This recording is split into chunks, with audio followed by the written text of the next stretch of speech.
Good morning boys. आज 23 जुलाई है, Thursday. भारतीय अर्थव्यवस्था और विकास चैप्टर पहला है, लेसन नंबर 1।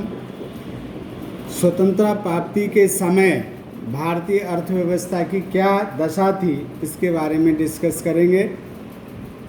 नंबर 1, इसके 6 पॉइंट हैं। पहला है कृषि क्षेत्र, दूसरा औद्योगिक क्षेत्र, तीसरा विदेशी व्यापार, चौथा व्यावसायिक ढांचा, पांचवा जनसांख्यिकी रूपरेखा, छठा आधारिक संरचना। तो नंबर 1 पहला पॉइंट जो 100% मोस्ट है, कृषि क्षेत्र। इसके निम्न पॉइंट हैं। नंबर 1, उत्पादकता का निम्न स्तर। उस अंग्रेज़ों के ज़माने में कृषि का निम्न स्तर इसलिए था क्योंकि वो परंपरागत खेती नहीं होने देते, गेहूं चावल का उत्पादन नहीं होने देते थे। वो केवल पहले किसान जो गेहूं चावल का उत्पादन करते थे उनसे हटा के नील का उत्पादन शुरू करवा दिया, क्योंकि नील का ब्रिटेन में बहुत ज़्यादा उपयोग होता था कपड़ों में। तो नंबर 1, उत्पादकता का निम्न स्तर। इससे क्या है, उस समय हम किसान केवल कृषि वर्षा पर निर्भर रहता था, क्योंकि सिंचाई का कोई साधन नहीं था। अंग्रेज़ों ने नदियों को आपस में जोड़ा नहीं था, नदियों नहरों को, जिससे पानी की उपलब्धता नहीं हो पाती थी, जिसके कारण वो जितना पैसा लगाते थे उतनी कमाई उनकी नहीं होती थी। इसे कहते हैं निम्न स्तर। जैसे मान लीजिए हम गेहूं और चावल 1947 में जब अंग्रेज़ गए, उस समय पे 660 टन गेहूं उत्पादन होता था प्रति वर्ष, प्रति हेक्टेयर प्रति वर्ष, और चावल 110 टन, जो 2008 और 9 में बढ़कर 2806 और 2177 टन गेहूं और चावल का उत्पादन हो गया। लगभग 4 गुना हमारा उत्पादन बढ़ गया। नंबर 2, उच्च कोटि की संवेदनशीलता। उच्च कोटि की संवेदनशीलता का अर्थ होता है कृषि केवल वर्षा पर निर्भर थी। इस पर केवल वर्षा पर निर्भर थी। अब वर्षा अच्छी हो गई तो कृषि हो जाती थी, वर्षा सूखा हो पड़ गया, वर्षा अच्छी नहीं हुई तो सूखा पड़ जाता, फसल खराब, क्योंकि पानी की उचित व्यवस्था नहीं थी। नंबर 3, स्वामी और जोतने वाले किसानों के बीच चौड़ी खाई थी। इसमें क्या था कि किसानों के पास खेती नहीं थी। मान लीजिए ये एक खेत है जिसमें गेहूं चावल उत्पन्न होता है। इधर मान लो ये मालिक है और ये किसान मालिक ने अपना किसान को खेत दे दिया। किसान ने अपने लागत लगाने के लिए उसमें लागत लगाई, और उस किसान के पास पैसे नहीं होते तो मालिक से उधार लेता था। किससे?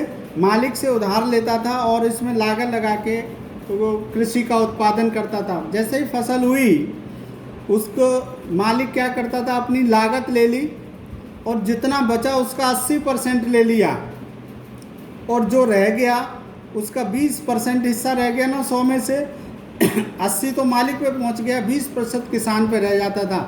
एक तरह से किसान एक बंधुआ मजदूर की तरह रह गया था। तो बिना निवेश किए हुए मालिक की आय होती थी, तब किसान कृषि की तरफ ध्यान नहीं देते थे। फिर भी उनके पास कोई उद्योग धंधा नहीं था, इसलिए केवल 72% किसान कृषि से जुड़े रहे, क्योंकि उनके पास कोई काम और आय नहीं थी, जिससे भूस्वामियों से किसानों की नहीं बनती थी। नंबर 4, ब्रिटिश राज में भू राजस्व प्रणाली। ब्रिटिश राजस्व में भू राजस्व प्रणाली एक तरह से क्या था कि मान लीजिए कोई खेत था, सारी ज़मीन, क्योंकि सरकार ने हमारे ऊपर कब्जा कर रखा था अंग्रेज़ों ने, तो सारी ज़मीन किसानों की होती थी। वो बड़े बड़े जमींदार और भूस्वामियों को दे देते थे। भूस्वामी उस ज़मीन को किसानों को दे देते थे।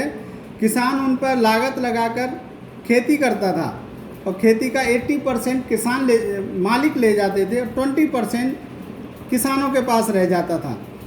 और भूस्वामी उस 80% में से केवल टैक्स देते थे सरकार को।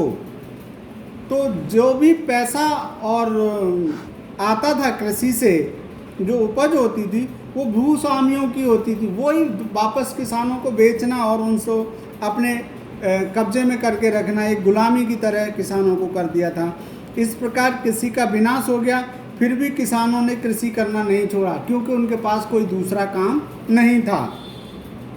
नंबर 5, कृषि का व्यापारीकरण।